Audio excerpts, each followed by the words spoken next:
नमस्कार दोस्तों, मैं लखन पटेल आज़ाद, आज़ाद पृथ्वी निर्देशक।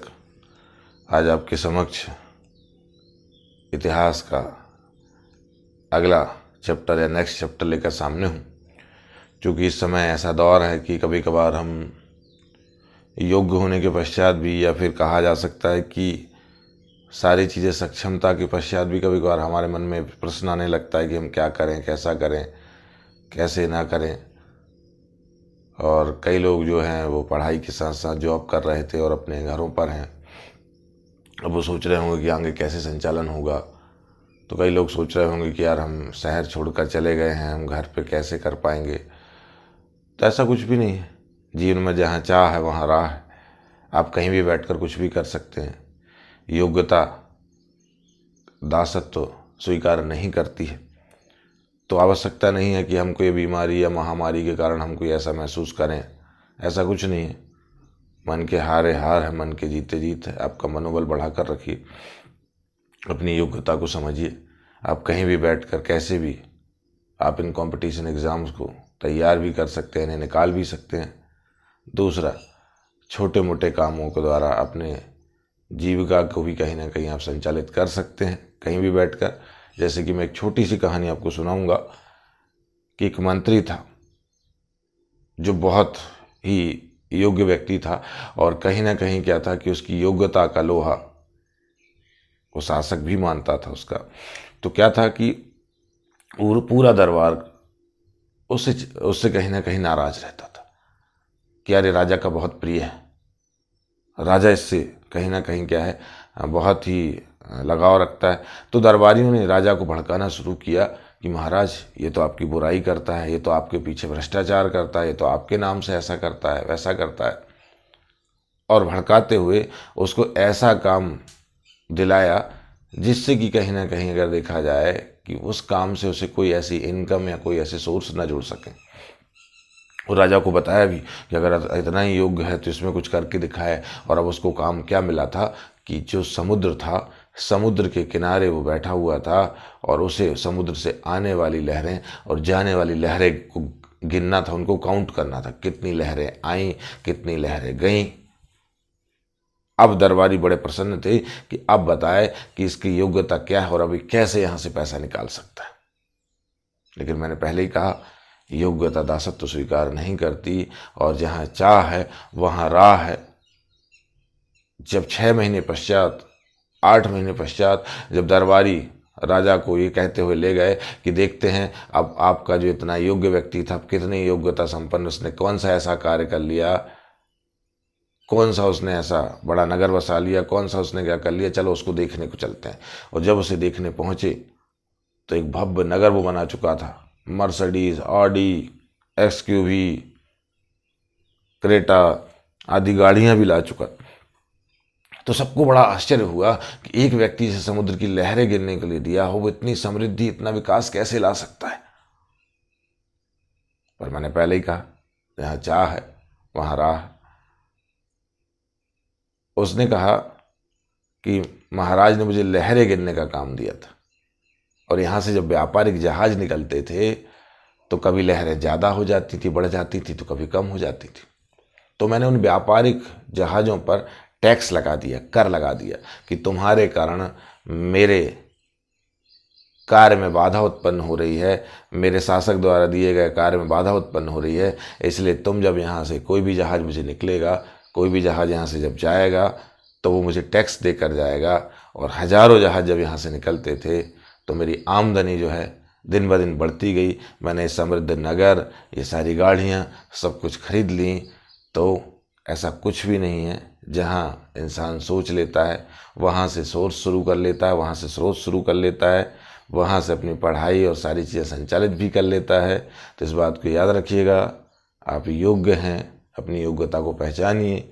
साथ ही साथ क्या है कि जहाँ चाह है वहाँ राह है, इस बात को भी समझिए। कहीं कुछ भी बंद नहीं होता है, इंसान के मन मस्तिष्क के दरवाजे बंद नहीं होने चाहिए। तो आगे बढ़ते हैं। भारत माता की जय। आज हम सल्तनत काल के अगले चैप्टर पर हैं, और अगले चैप्टर पर जो हैं तो हमें पहले एक बार देखना पड़ेगा कि क्यों ना हम पीछे की तरफ भी कुछ झांक कर देख लें, कुछ अतीत के पन्नों पर भी जाके और जाकर देख लें कि हमने क्या पढ़ा और हम कहाँ इस समय तक पहुँच चुके हैं। क्योंकि हमारे पास अब सैयद और लोधी वंश ही है, उससे पहले हमने क्या क्या पढ़ा, मध्यकाल में हमने क्या पढ़ा। तो सबसे पहले हमने देखा था कहीं ना कहीं इस्लाम का जन्म, जहाँ पैगंबर साहब का जन्म हुआ, मोहम्मद पैगंबर साहब का, जहाँ पर हमने देखा कि पैगंबर साहब का जन्म हुआ। मैं 5 मिनट के लिए सब रिवाइज कर दे रहा हूँ एक बार, फिर वापस वहीं चलेंगे। पैगंबर साहब का जन्म हुआ, इस्लाम का जन्म हुआ, कुरान शरीफ की रचना हुई। उसके पश्चात अगर हम देखें तो अरबों का आक्रमण जो है वो 712 AD में। आप रिवाइज करते जाइएगा। और करने वाला कौन था? मोहम्मद बिन कासिम। और आपको पता भी है कि इसने भारत पर पहली बार जजिया कर भी लगाया। जजिया कर मैं पहले ही बता चुका हूँ, जो गैर मुस्लिमों से लिया जाता था। तो अरबों के पश्चात अगर हम देखें तो यहाँ तुर्कों की स्थिति सामने आई। तुर्कों में आपको पता है पहला आक्रमण करता है, जवाब मिल गया मुझे, कई लोग जवाब देते जा रहे हैं। गजनबी, महमूद गजनबी ने भारत पर 17 बार आक्रमण किए।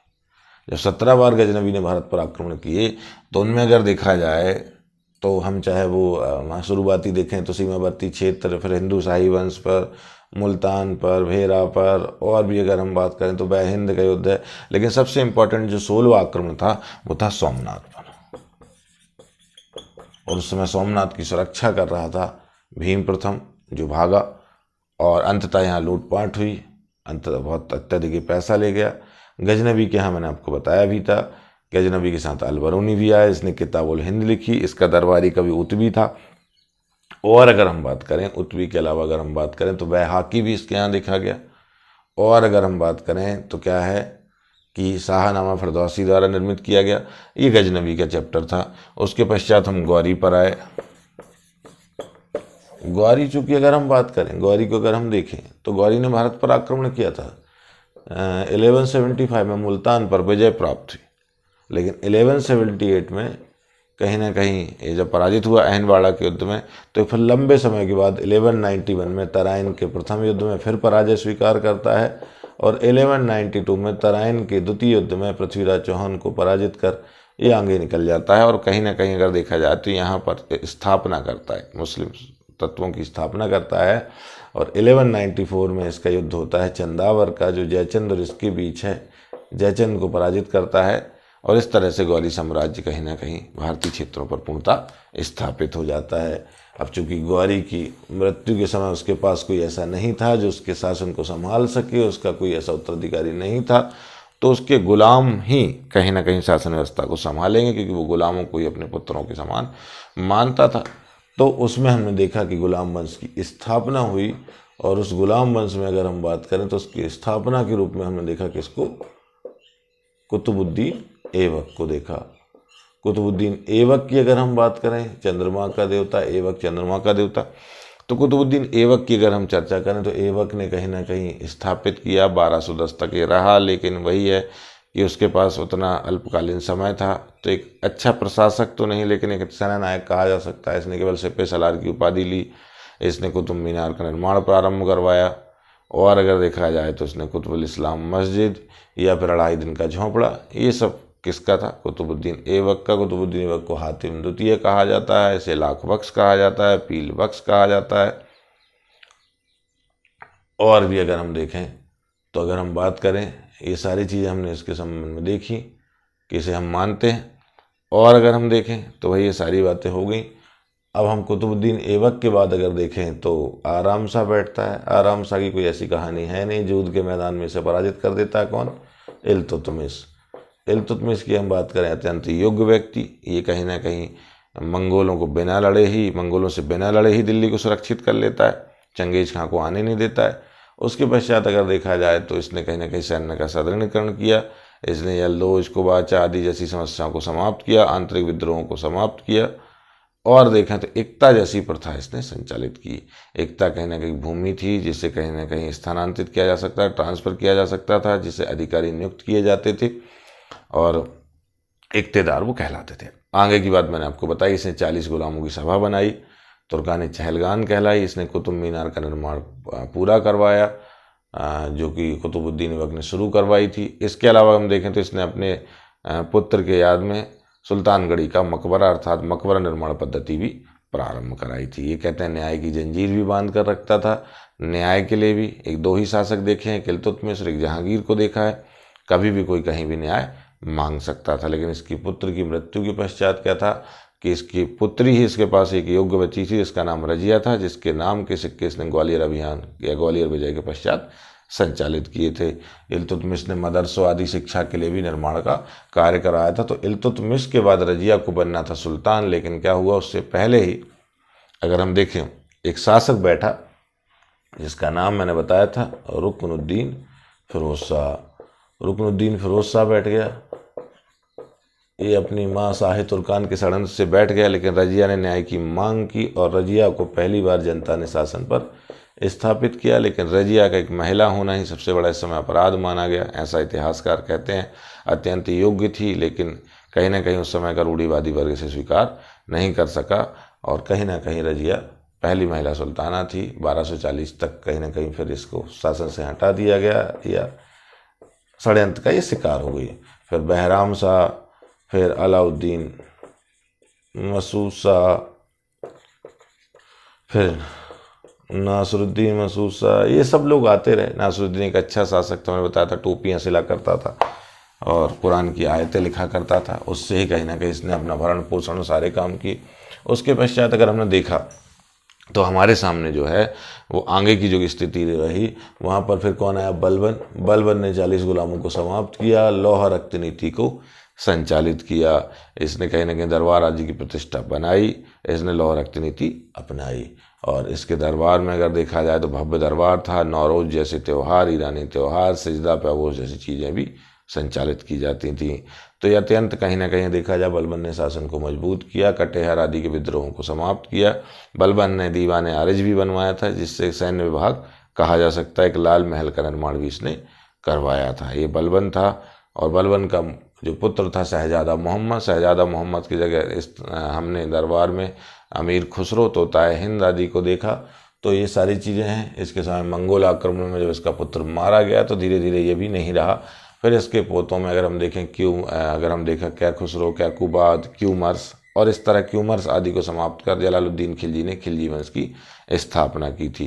जलालुद्दीन खिलजी के समय कोई नहीं, बस मंगोल आक्रमण था और कोई विशेष नहीं। इसकी हत्या इसके भतीजे अलाउद्दीन खिलजी ने कर दी। अलाउद्दीन खिलजी को अली गुरसास्प के नाम से जाना गया। अली गुरसास्प के नाम से जाना गया। अली गुरसास्प के नाम से अलाउद्दीन खिलजी को जाना गया। उसे सिकंदर सानी, सिकंदर द्वितीय के नाम से भी जाना गया। अध्यादेशों के माध्यम से इसने अगर देखा जाए तो काफ़ी चीज़ें संचालित की। इसने देखा जाए तो बरीद और मुनियाज जैसे गुप्तचर अधिकारी नियुक्त किए। तो वहीं देखा जाए राज दरबारियों के एक साथ मिलने पर, शाही त्योहारों में मिलने पर रोक लगाई।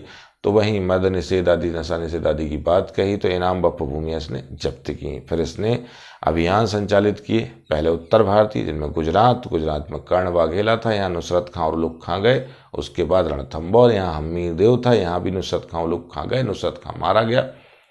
गुजरात से नुसरत खां हजारदीन आदि मलिक काफूर लेकर आया था, जो एक हिजड़ा था जो अलाउद्दीन खिलजी का अत्यंत प्रिय था और उसे कमला देवी भी वहाँ से प्राप्त हुई थी। उसके पश्चात अगर हम बात करें हमीर देव के प्रधानमंत्री ने गद्दारी की और उसकी वजह से कहीं ना कहीं हमीर देव को भी पराजय का मुख सहना पड़ा। उसके पूरे परिवार ने जौहर कर लिया।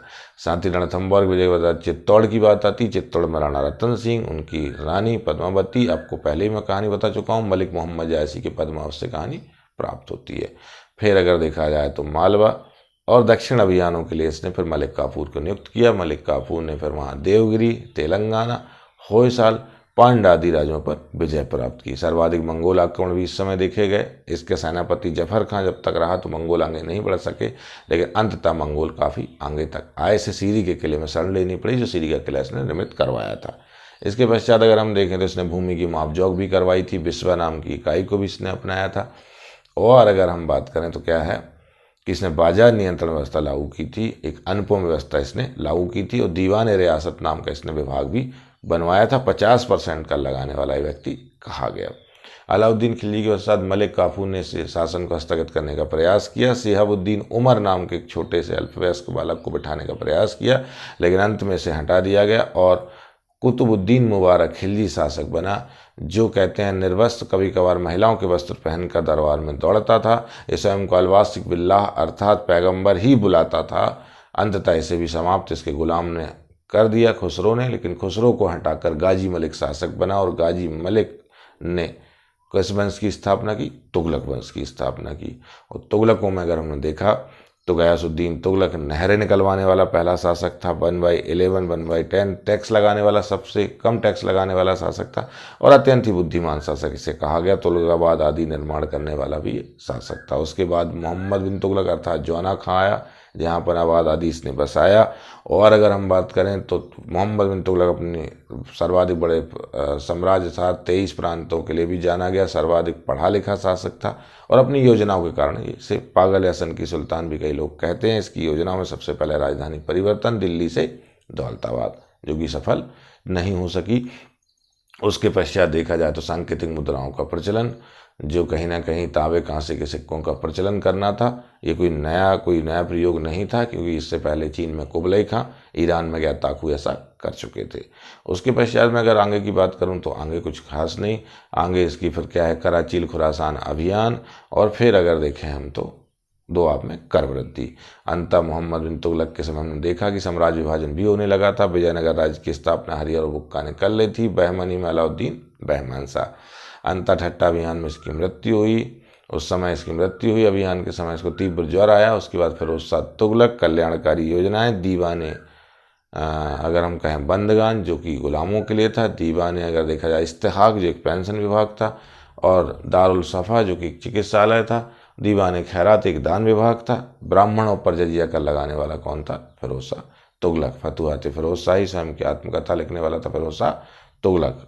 अद्दा बिक ससगानी आदि सिक्कों का प्रचलन करने वाला था फिरोज शाह तुगलक। नहरें निकलवाने वाला, 5 बड़ी नहरें निकलवाना था फिरोज शाह तुगलक, और 1200 उद्यान लगवाने वाला था फिरोज शाह तुगलक। इसके अलावा इसने अनेक नगरों का निर्माण किया। बाद में नासिरुद्दीन महमूद के समय और हम देखें तो इस समय तैमूरों का आक्रमण हुआ, और अंततः देखा जाए तो कालांतर में तुगलकों का समापन हुआ और यहाँ पर एक नए वंश की स्थापना हुई जिसका नाम था सैयद। तो यहाँ तक हमने पूरा रिवीजन भी कर लिया। मैं थोड़ा सा रिवाइज इसलिए करा रहा था कि आप लोग थोड़ा ध्यान देते रहें। तो अब अगर मैंने यहाँ पर कहा, लगभग हम देखें तो 1414 से 1451 तक हम सैयद वंश को देखते हैं। सैयद वंश की ओर हम बढ़ते हैं, जो अब आगे का हमारा चैप्टर है। सैयदों में अगर हम बात करें तो सैयदों का संस्थापक था खिज्जर खां। वही खिज्जर खां था। इसे प्रतिनिधि के रूप में तैमूर कहीं ना कहीं नियुक्त करके गया था। तैमूर के लड़के शाहरुख के, तैमूर के उत्तराधिकारी शाहरुख के प्रतिनिधि के रूप में भी खिज्जर खां देखा गया। तो खिज्जर खां को अगर हम देखें, इसने सैयद वंश की स्थापना की, इसने अवसर का लाभ लेकर दिल्ली पर राज्य को स्थापित किया। इसे रैयत आला कहा गया।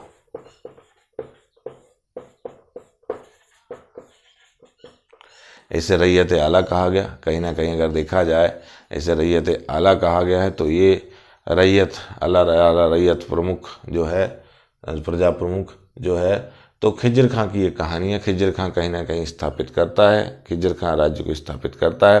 खिज्जर खां सैयदों की नींव रखता है और कुछ खास इसमें याद करने लायक नहीं है। उसके बाद अगर हम बात करें तो खिज्जर खां के बाद आता है मुबारक शाह।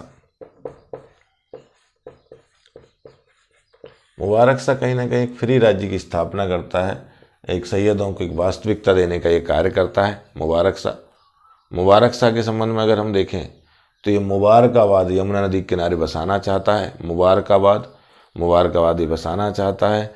याहिया बिन सरहिंदी ने भी अगर देखा जाए तारीख मुबारक शाही लिखी है। याहिया बिन सरहिंदी ने तारीख मुबारक शाही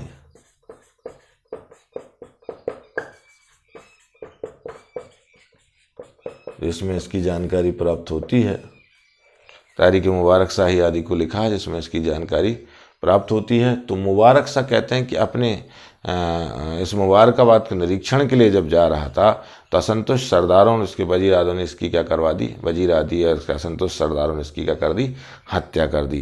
तो ये कौन था, मुबारक शाह। ऐसे याहिया बिन सरहिंदी ने कहीं ना कहीं तारीख मुबारक शाही में बताया, इसकी समझ जानकारी दी।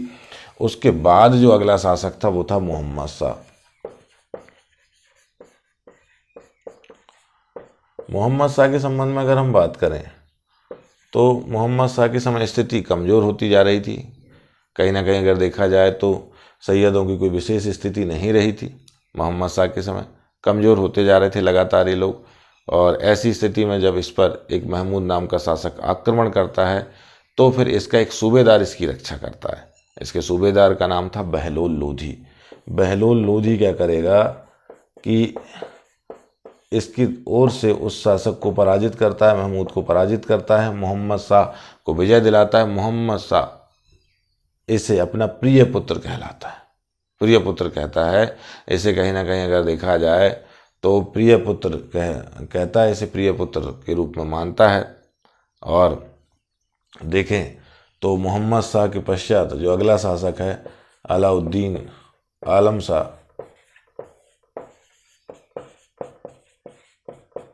क्योंकि बहलोल लोधी की प्रतिष्ठा वैसे ही बन चुकी थी। बहलोल लोधी ने मोहम्मद शाह को इतने बड़े आक्रमण से बचाया, इसे प्रिय पुत्र कहकर भी बुलाया गया, खानजहाँ आदि की उपाधि भी दी गई। अब अगर देखा जाए तो अलाउद्दीन आलम शाह जब ये बैठा तो इसकी अपने ही वजीर से इसकी नहीं बनी, अपने ही प्रधानमंत्री से इसकी साठगांठ नहीं बनी। और प्रधानमंत्री ने कहीं ना कहीं क्या है यहाँ से इसको निकालने के लिए व्यवस्था कर दिया और ये बदायूं की ओर चला गया, यूपी क्षेत्रों की ओर चला गया। और इसके प्रधानमंत्री ने बहलोल लोधी को निमंत्रण दिया, बहलोल लोधी को शासन के लिए आमंत्रित किया। और बहलोल लोधी ने अगर देखा जाए तो एक नए वंश की स्थापना की जिसका नाम था लोधी वंश। लोधी वंश की स्थापना।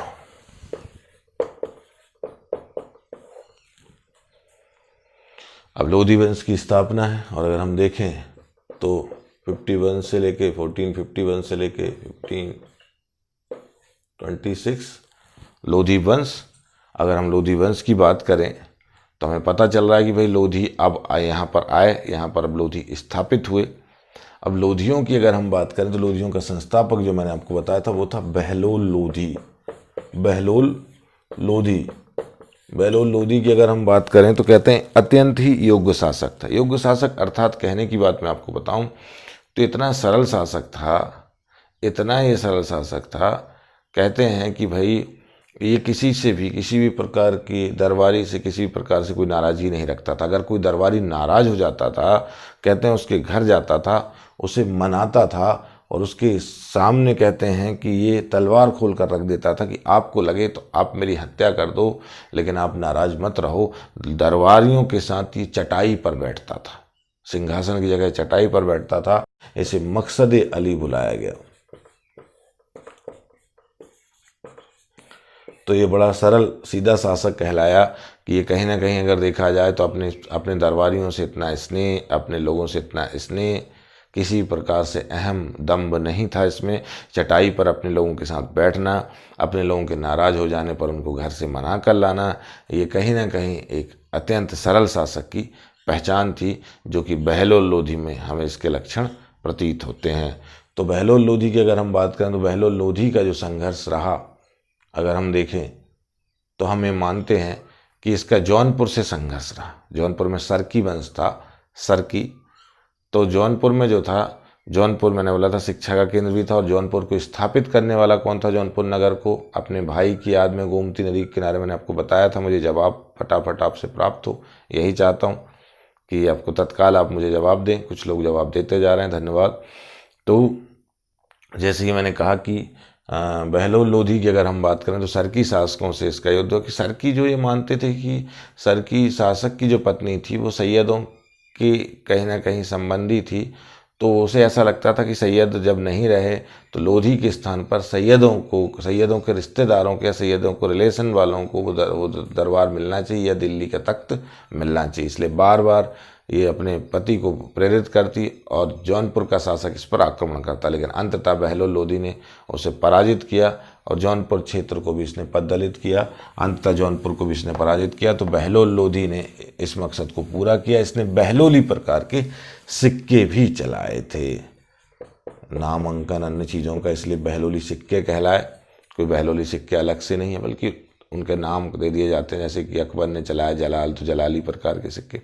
तो आगे की बताएं हम, बहलोल लोधी ने बहलोली प्रकार के सिक्के चलाए। बहलोल लोधी एक सरल, अत्यंत सीधा शासक था। दरबारियों के साथ चटाई पर बैठता था, उनके नाराज होने पर उनको मनाने के लिए जाता था। सरकी जौनपुर शासक से उसका संघर्ष चला। इसे मकसद अली के नाम से भी जाना गया। अब अगर हम बात करें तो यहाँ पर आया इस वंश का एक महानतम शासक, जिसको हम कहते हैं सिकंदर लोधी। सिकंदर लोधी, सिकंदर की बात अगर हम करें तो इसकी भी वही समस्या थी जो कि फिरोज शाह तुगलक की थी। फिरोज शाह तुगलक की क्या समस्या थी कि वो एक हिंदू माँ से उत्पन्न था, एक राजपूत कन्या बीबी जैला से उत्पन्न था। और ये जो है एक सुनार कन्या जयबंद से उत्पन्न था। जयबंद से उत्पन्न था। और अगर देखा जाए तो इसे भी वही डर था जो कि फिरोज शाह तुगलक को था, कि कहीं ना कहीं जो है उस समय के जो कट्टरवादी जो लोग थे, उस समय जो है कहीं ना कहीं वो मुस्लिम वर्ग उस समय नाराज ना हो जाए, अपना दरबारी वर्ग नाराज ना हो जाए, विशुद्ध खून ना रक्त ना होने के कारण, इसलिए इसने भी वही कट्टरता का परिवार कहीं ना कहीं एक स्वरूप दिया। और इसने भी ज्वालामुखी मंदिर को पुनः तुड़वाया। पुनः निर्मित हो गया होगा तो उसे पुनः तुड़वाया गया। ज्वालामुखी मंदिर को जब इसने तुड़वाया, नगरकोट ज्वालामुखी मंदिर को जब इसने तुड़वाया, तो कहते हैं कि मूर्ति के इसने टुकड़े करवाए। और उस मूर्ति के टुकड़ों को कहते हैं कि इसने जो कसाई होते हैं, मांस तौलने वाले जो लोग होते हैं, उनको बाँट के रूप में बनाने के लिए वो दे दिए कि वजन में इसको इस्तेमाल करो, उन टुकड़ों को इस्तेमाल करो जो बाँट के रूप में इस्तेमाल किए जा सकते थे। तो इसने नगरकोट में ऐसा कार्य करवाया। नगरकोट को पूरी तरह से इसने उस मंदिर को नष्ट करवाया, अपनी कट्टरता या अपनी कहीं ना कहीं इस्लामी प्रवृत्ति तत्वों को स्पष्ट करने के लिए। अब अगर आगे हम बात करें सिकंदर लोधी की, तो इसने और भी चीज़ें, जैसे पीर फकीरों की मज़ारों पर,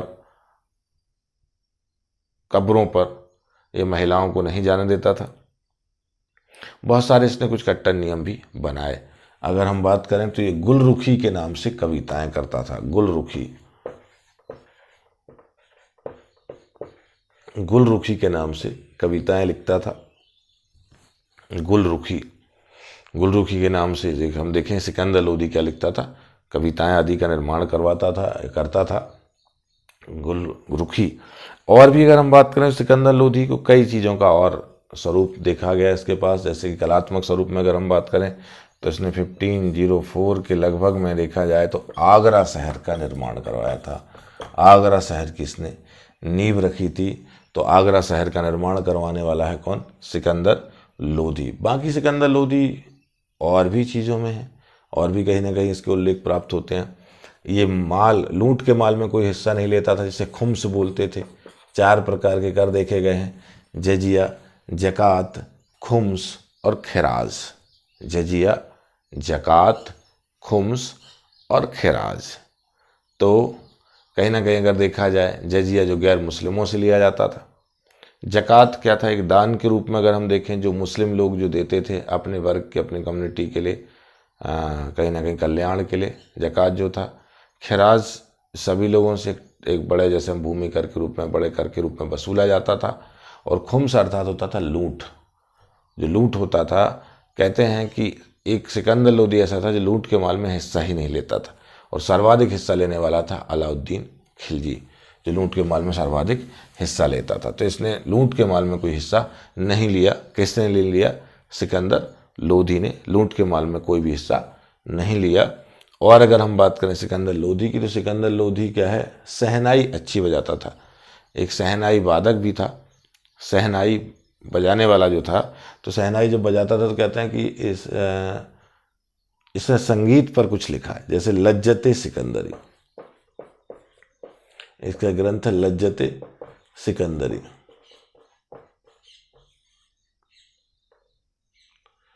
ये संगीत पर है, लज्जते सिकंदरी।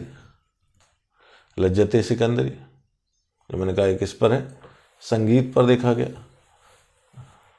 अब लज्जत सिकंदरी संगीत पर है, फिर फारहंग सिकंदरी, फारहंग ये सिकंदरी ये आयुर्वेद या चिकित्सा पर है। फारहंग सिकंदरी तो ये आयुर्वेद के संबंध में भी इसने कहीं ना कहीं चीज़ों का निर्माण करवाया, ग्रंथों का निर्माण करवाया। लज्जत सिकंदरी संगीत के संबंध में था, फारहंग सिकंदरी अगर देखा जाए चिकित्सा के संबंध में था। वहीं अगर हम बात करें तो गज ए सिकंदरी,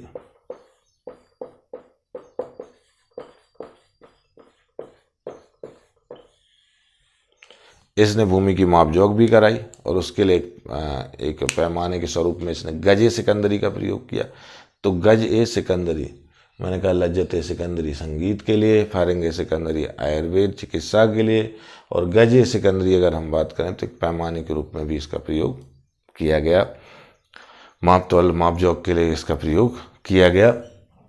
तो सिकंदर लोधी ने अगर देखा जाए तो मैंने आपको बताया कि जहाँ तक एक कट्टरता का स्वरूप दिखाते हुए नगरकोट आदि मंदिर को तोड़वाया, तो वहीं दूसरी तरफ इसने आगरा शहर की नींव रखी।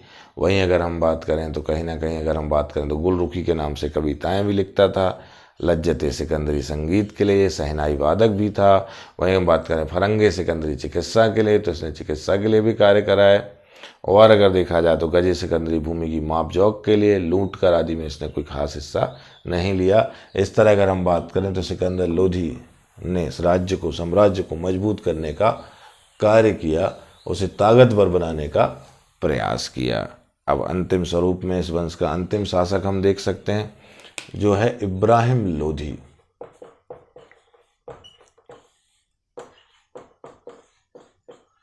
इब्राहिम लोधी अत्यंत घमंडी व्यक्ति था और कहीं ना कहीं अहंकारी दमपूर्ण व्यक्ति था। इसके अपने ही वर्ग से इसका बनना नहीं होता था, अपने ही लोगों से इसकी कोई भी समझौते या संगठन नहीं था।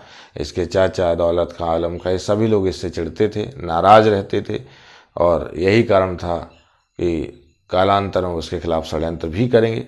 इब्राहिम लोधी खतौली आदि के युद्धों में ये राणा सांगा से भी टकराया। राणा सांगा, इस समय राणा सांगा थे, राणा सांगा काफ़ी बहादुर व्यक्ति थे, चित्तौड़ मेवाड़ को संभाले हुए थे। फिर कालांतर में उदय सिंह, फिर महाराणा प्रताप। लेकिन अभी की अगर हम बात करें तो राणा सांगा की जो हम बात करें तो काफ़ी ताकतवर स्वरूप से उन्होंने इब्राहिम लोधी को झूल भी चटाई। एक बड़े स्वरूप में, एक ताकतवर स्वरूप में उन्होंने इब्राहिम लोधी को पराजित भी किया। इब्राहिम लोधी ने भी ग्वालियर के शासक विक्रमजीत को पराजित किया। बस यही कहानियाँ यहाँ पर हैं। लेकिन अब इब्राहिम लोधी के खिलाफ षड्यंत्र जो है इसके चाचा कर रहे थे, जिसमें ये भी कहा जाता है कि शायद राणा सांगा ने भी कहीं ना कहीं अगर देखा जाए तो उसमें सहयोग दिया। जब एक आक्रांता अर्थात बाबर को भारत बुलाने की बात आई, बाबर तैमूर का प्रतिनिधि के स्वरूप में हम कहें, तैमूर वंशज हम कहें, प्रतिनिधि ना कहें, वंशज कहें, तैमूर के ओर से वो पिता की वंश स्वरूप में आया। 5वीं पीढ़ी का व्यक्ति था, पिता की ओर से तैमूर वंशी था और माँ की ओर से ही मंगोल वंशी था। मंगोल में ये 14वीं पीढ़ी का व्यक्ति था उसमें, और 5वीं पीढ़ी से अगर देखा जाए तो तैमूर की तरफ से था। तो अब ये है कि बाबर को, यहाँ बाबर की कहानी अपन बाबर में ज़्यादा पढ़ेंगे, अभी तो पहले यहीं देखते हैं। बाबर को जब बुलाया गया तो बाबर से ये सोचकर उसको बुलाया गया था इन लोगों ने कि जैसे ही बाबर यहाँ आक्रमण करेगा, लूटपाट करेगा, इब्राहिम लोधी को कमज़ोर करेगा, इब्राहिम लोधी युद्ध में मारा जा सकता है, वैसे दिल्ली हमको प्राप्त हो जाएगी। यही सब इनके मन में विचार थे। लेकिन होत है वही जो राम रचि राख, जो होना है सो होना। यहाँ पर बाबर आगे बढ़ता आ रहा था। बाबर ने प्रस्ताव स्वीकार कर लिया भारत पर आक्रमण करने के लिए। उसने आगे बढ़ते हुए भेरा, बाजौर आदि लाहौर आदि क्षेत्रों पर पहली बार तोप खाने का प्रयोग किया, भेरा, बाजौर, और उसके बाद ये पानीपत पे आ बैठा। पानीपत पर आ बैठा 1526, पानीपत का प्रथम युद्ध। एक तरफ बाबर की सेना है, एक तरफ इब्राहिम लोधी की सेना है। बाबर ने कुछ रिजर्व सेना भी पीछे रख रखी थी, तोप खाने का भी बाबर प्रयोग कर रहा था, और इब्राहिम लोधी ने अपनी पूरी सेना ऐसे सामने रखी थी। और ग्वालियर का राजा विक्रमजीत थी केवल इसकी हेल्प कर रहा था, सहायता कर रहा था। तो ऐसी परिस्थितियों में अगर देखा जाए, बाबर ने बड़े अच्छे पैटर्न से तुलगमा पद्धति को अपनाया। तुलगमा पद्धति अगर देखा जाए, इसने उज्बेगों से सीखी थी। उज्बेगों से इसने सीखी थी तुलगमा पद्धति। तो तुलगमा पद्धति की अगर हम बात करें, इसके अंतर्गत क्या था, इसने रिजर्व सेना को यहाँ रखा, राइट हैंड से इसका राइट हैंड दबाया, लेफ्ट हैंड से लेफ्ट हैंड यहाँ से दबाया गया, फ्रंट की सेना यहाँ, और इस फ्रंट की सेना ने आगे निकलते हुए जब बाबर को ढकेलने का प्रयास किया तो पीछे की रिजर्व सेना ने अचानक इस पर आक्रमण कर दिया। जैसे मैंने बताया, इस हैंड से इस हैंड को, राइट हैंड से राइट से लेफ्ट को, और फ्रंट की जो एक बड़ी सेना थी इब्राहिम लोदी की, आगे बढ़ते अपने घेरे को तोड़कर आगे निकल गई, क्योंकि ये थोड़ा सा पीछे हटी। इन्होंने समझा ये हट रही है, लेकिन पीछे की रिजर्व सेना ने इसे सपोर्ट किया और इस सेना को समाप्त कर दिया गया। बाद में इस हैंड पे सपोर्ट, राइट हैंड पे, लेफ्ट हैंड पे सपोर्ट, और पूरी सेना को यहाँ नष्ट कर दिया गया। इस पद्धति ने, जो तुलगमा पद्धति के नाम से जानी गई, और इस पद्धति ने कहीं ना कहीं पानीपत के प्रथम युद्ध में विजय जो है बाबर के हाथ करा दी। बाबर का तोपखाने का प्रयोग भी, और अब इब्राहिम लोदी अर्थात लोधी समाप्त हो चुके थे। अब अगर देखा जाए तो शायद सब सोच रहे थे कि बाबर यहाँ से लौट जाएगा लूटपाट करके अपने पूर्वजों की तरह, लेकिन बाबर ने ऐसा नहीं किया। बाबर काबुल तो गया, चांदी के सिक्के बांटने के लिए गया, लेकिन अपने पुत्र हुमायूं को आगरा की ओर प्रस्थान करने के लिए बोल गया, और हुमायूं ने जाकर आगरा आदि क्षेत्रों पर अधिकार कर लिया। और वापस बाबर काबुल से घूमते हुए, काबुल में अपनी जनता को प्रसन्न करते हुए, इस विजय से प्रसन्न करते हुए वापस लौटा, और उसने एक नए एम्पायर का, उसने एक नए साम्राज्य का निर्माण किया, जो इतिहास में मुगल वंश के नाम से या मुगल वंश के नाम से जाना गया। यहाँ तक हमारी सल्तनत की ये सारी स्पष्ट की गई, सारी चीज़ें स्पष्ट की गई। अब चूँकि क्या है, हम थोड़ा सा साउथ इंडिया की ओर बढ़ेंगे। इसके बाद हम विजयनगर, बहमनी राज्य आदि को देखेंगे कि यहाँ पर क्या हुआ, कैसा हुआ, और फिर वापस हम कहाँ पहुँचेंगे, मुग़ल काल पर पहुँचेंगे। तो ये सारी चीज़ें मैंने आपको आज रिवीजन भी करा दी, इनको लगातार पढ़ते रहिएगा। मैंने आपको सारी चीज़ें बताई, किस तरह से क्या हुआ, किस तरह से कैसा रहा। आप जब पढ़ेंगे तभी समझ में आएगा, बार बार रिवाइज करेंगे तभी समझ में आएगा, क्योंकि हम पढ़ने के साथ साथ हमें गढ़ना ज़रूरी है, अर्थात उस चीज़ को हमें समाहित करना ज़रूरी है। बार बार किसी चीज़ को हम जब करते हैं तो अपने आप कंप्लीट हो जाती है। हमारी ये भूल है कि हमें कोई चीज़ें याद नहीं रहती हैं। कई लोग कहते हैं कि जब याद ना रहे तो बादाम खाओ, लेकिन बादाम के स्थान पर हमें कहें कि जो लोग ठोकर खाते हैं वो ज़्यादा सीखते हैं, अर्थात जब हम अनुभव करते हैं तो हम सीखते हैं। चलिए, जय हिंद, जय भारत, भारत माता की जय।